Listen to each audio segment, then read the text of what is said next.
సమస్యలతో కూడిన సంక్లిష్టమైన ఆబ్స్ట్రక్ట్ ఇంగ్వీనియల్ హర్నియాకు చికిత్సలు విజయవంతంగా అందించినట్టు హైటెక్ సిటీ యశోద హాస్పిటల్స్ వైద్యులు డాక్టర్ విజయ్ కుమార్ అన్నారు. గురువారం మహబూబ్ నగర్ జిల్లా కేంద్రంలోని ప్రెస్ క్లబ్ లో నిర్వహించిన మీడియా సమావేశంలో ఆయన మాట్లాడుతూ మహబూబ్ నగర్ జిల్లా కేంద్రానికి చెందిన మియూ షరీఫ్ కు సంబంధించిన వ్యాధితో బాధపడుతుండగా ఆసుపత్రిలో చేరారని, అన్ని పరీక్షలు నిర్వహించి అతనికి తక్షణ శస్త్రచికిత్స విజయవంతంగా నిర్వహించినట్లు వెల్లడించారు. షష్టికి నిర్వహించిన అనంతరం షరీఫ్ కు ఇంట్రావీనస్ యాంటీబయాటిక్స్, ఫ్లూయిడ్స్ మరియు పోషకాహార మద్దతులో చికిత్స అందించామని పేర్కొన్నారు. యశోద హాస్పిటల్స్ అధునాతన పద్ధతులు మరియు అత్యంత నైపుణ్యం కలిగిన నిపుణుల ద్వారా సంక్లిష్టమైన జీర్ణాశయ మరియు మినిమల్లీ ఇన్వాసీ శస్త్రచికిత్సలు రాణించడాన్ని కొనసాగిస్తుందని పేర్కొన్నారు. గత 30 సంవత్సరాలుగా హైదరాబాద్లోని యశోద హాస్పిటల్ ప్రపంచ స్థాయి ప్రమాణాలతో 4 బ్రాంచులు, 4000 పడకలు కలిగి ఉన్న అతిపెద్ద సూపర్ స్పెషాలిటీ హాస్పిటల్ అని పేర్కొన్నారు. తాము సరసమైన ఖర్చులతో చికిత్సలు అందిస్తున్నామన్నారు. సో అక్కడ హాస్పిటల్ సిబ్బంది కూడా వాళ్ళంతా చాలా బాగా చూసుకున్నారు. సో మేము అందరం వచ్చేసి ఒక 12 days కూడా ఏంటంటే ఆయన చూసిన తర్వాత కింద మన దగ్గర కూడా డాక్టర్స్ చూసిన తర్వాత కొంతసేపు హాస్పిటల్ కూడా భయపడతారు. అంటే ఇలాంటి దానికి మనం హ్యాండిల్ చేయగలుస్తామా అనేది ఉంటుంది. కానీ ఇక్కడ చూడాల్సింది ఏంటంటే ఎవ్రీ మంత్ ఒక విజిట్ అని వస్తారు టీమ్ డాక్టరు. నేనే రాకపోవచ్చు, నేను ఒక 3-4 months ఒకసారి వస్తాను. బట్ మా టీం నుంచి ఒక డాక్టర్ వస్తారు. ఏమవుతుంటే అందరూ మహబూబ్ నగర్ నుంచి హైదరాబాద్కి రావడం అంటే కష్టం అవుతుంది. అందరూ అక్కడి నుంచి రావడం కష్టం కూడా. వచ్చినప్పుడు ఇక్కడే చూసి ఎవరైతే రిక్వైర్డ్ ఉన్నారో వాళ్ళు అక్కడ వస్తారు. తర్వాత దీన్ని సర్జరీ చేసాం. ఇక్కడ మనం ఫాలోఅప్ చేసినప్పుడు ఇక్కడే చూపించుకోవచ్చు. మళ్ళీ హైదరాబాద్కి రావాల్సిన హైదరాబాద్కి ఒక చెకప్ కోసం రావాలంటే దీంతో పాటు 4 రావాలి. అంత అంటే కొన్ని రకాలు చూస్తే అవుట్స్కట్సే, బట్ ఇలాంటి వాళ్ళు రావాలంటే వీళ్ళకి దూరమే సీట్స్ ఉన్నాయి. మనం కూడా కొంచెం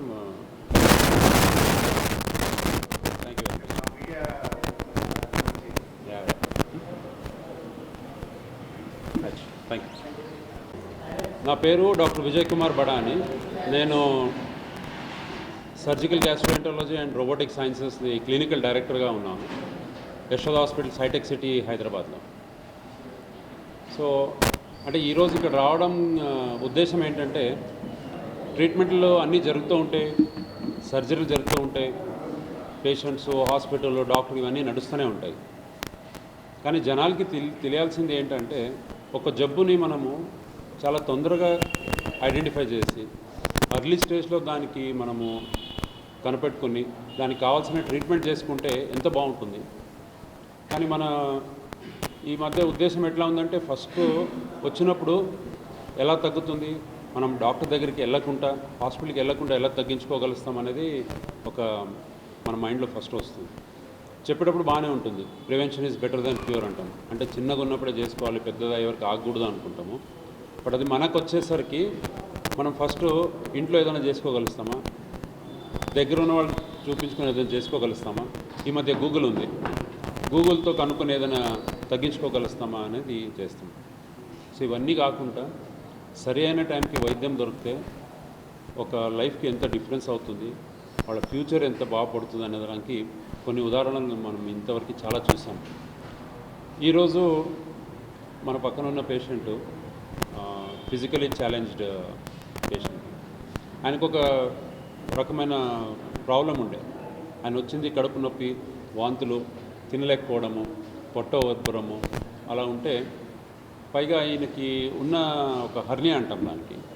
సో మొత్తం చిన్న పేగు, పెద్ద పేగు అన్నీ కడుపులో ఉండాల్సింది కడుపు బయటకు వచ్చేసింది కింద పాటు. సో కడుపులో కొంచెమే పేగు మిగిలింది, మిగతా పేగు అంతా బయటకు ఉంది. సో అలాంటి దాంట్లో వచ్చి అది మెల్లమెల్లగా వచ్చింది ఆయనకి. మోస్ట్లీ చిన్నప్పటి నుంచే ఉంటుంటుంది. హర్నియా అంటాం, చిన్న పిల్లలు ఉన్నప్పుడు ఇంతే స్వెల్లింగ్ ఉంటుంది, తర్వాత పెరుగుతూ పోయి అది మెల్లగా కాస్త చాలా పెద్దగా అయిపోయి మొత్తం పేగు అనేవి బయటకు వచ్చేసింది. సో అలా ఉన్నప్పుడు ఆయనకి తినలేకపోవడము, తింటే అరగకపోవడము, వామిటింగ్ కావడము, మోషన్ ఫ్రీ కాకపోవడము, ప్లస్ ఇంత పెద్ద స్వెల్లింగ్తో దాన్ని కావాల్సిన రొటీన్ యాక్టివిటీస్ చేయలేకపోవడం ఆయనకి ఇబ్బంది అయింది. అప్పుడు మనం చూస్తే ఆయన చాలా చోట్ల వెళ్ళినప్పుడు ఇంత సర్జరీ ఇది చేయలేము, చాలా కష్టం అవుతుంది, పేగులన్నీ పాడైపోతాయి, ప్రాణాపాయం ఉంటుంది అన్నప్పుడు మేము కొంచెం డిఫరెంట్గా ఈయనకి చేసాము. అంటే పేగుని కూడా మనకి కావాలి, ఆపరేషన్ కూడా బాగా కావాలి, ఏదో ఒకటి టెక్నికల్గా ఆపరేషన్ చేసి పేషెంట్కి ప్రాబ్లం అయితే అది కరెక్ట్ కాదని చెప్పి ఇంకొక వెరైటీ అయిన సర్జరీ చేయడం వల్ల ఆ ఆపరేషన్ చేసి పేగులన్నీ లోపలేసి కొంచెమే పేగుని మనం తీసేసి అబ్డామినల్ వాల్ రీకన్స్ట్రక్షన్ అంటాం.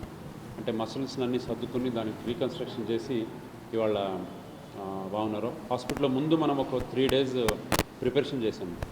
అంటే పేగుని వాపు తగ్గించడానికి, పేగు లోపల వేసిన కడుపు టైట్ అయ్యి తర్వాత ప్రాబ్లం కాకుండా ఉండడానికి కొన్ని ప్రయత్నాలు చేసి తర్వాత ఆపరేషన్ ఒక 4 గంటలు ఆపరేషన్ చేయాల్సి పడింది. ఆపరేషన్ తర్వాత స్మూత్గానే రికవర్ అయ్యారు. ఆపరేషన్ తర్వాత ఒక 4-5 గంటల తర్వాత రూమ్కి షిఫ్ట్ అయ్యి నెక్స్ట్ డే ఒక 2 రోజులు మెల్లగా ఆయనకి వాటర్తో స్టార్ట్ చేసి ఫుడ్ ఇచ్చేసి ఒక 5 రోజుల్లో డిశ్చార్జ్ అయ్యి ఊరికి వచ్చేసారు. ఇప్పుడు ఐ థింక్ సరిగ్గా ఇవాళకి రేపటికి ఒక నెల అవుతుంది. మీ ముందే ఉన్నారు. అంటే దీన్ని చెప్పడం ఏంటంటే అది ఒక అంటే ఎంత పెద్దగా ఉండే అన్నదానికి ఇది మీరు ఇక్కడ చూడగలుగుతారు. పెద్దగా ఉండే అంటే ఇది అనేది మొత్తము పొట్ట కాదు, ఇది పొట్ట నుంచి అంతా బయటికి వచ్చేసింది. సో పొట్ట అనేది ఇంతే మిగిలిపోయింది, మిగతాదంతా బయటకు వచ్చేసింది. సో ఇలా ఉన్నప్పుడు మనకు అర్థమవుతుంది ఎంత కష్టపడి ఉండాలి ఈయన అప్పుడు.